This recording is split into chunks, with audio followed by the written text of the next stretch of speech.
سافرت مرة من الدمام إلى جدة، كان عندي لقاء في القنفذة، واخذت معي واحد توه تايب ما له إلا 5 أيام أو أسبوع، وقلت خلني أخذه معي أألف قلبه وأعوده وخليه، وأطير أنا وياه من الدمام إلى جدة. يوم نزلنا في جدة ونستاجر سيارة ونطلع من مطار جدة رايحين للقنفذة على الساحل.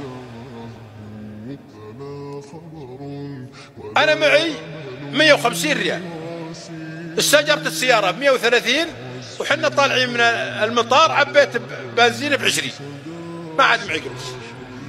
صرفها فيه لكن قلت ما يحتاج. الساعة 1:30 الظهر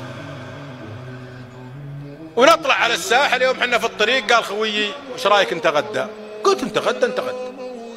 ونلبق عند أطرف مطعم على طريق الساحل، محطة فيها مطعم، وننزل هات حبة دجاج، هات زلطة، هات لبن، هات خيار، ونلعن سنسفيل الدجاجة. تعرفون حنا لجينا ناكل ما يحتاج، نجيب خروف وشوف شو نسوي فيه، العظام تغذي كذا شغل، ونجيب الدجاجة أنا وخويي ونفرس فرس في الدجاجة. لو تدري الدجاجة أنها طايحة بيننا كان انحاشت من دون ريش، لكن ما تدري حظها جابها عندنا. المهم نمصمص لك العظام. قلت لخويي يوم خلصنا وشبعنا والمطعم مليان، هذا داخل وهذا طالع، والمحاسب واحد ما شاء الله من أهل اليمن، وهنا ما شاء الله مليان. ويوم خلصنا قلت لخويي قم حاسب.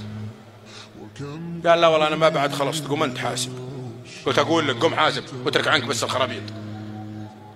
قال أنت تقول صادق؟ قلت اي والله. قال والله يا أبو غازي ما معي ولا ريال. قلت رحنا فيها. تعرفون توه تاي ولا عنده قروش، وانا المفروض اني اصرف اخذ، لكن سبحان الله قلت ما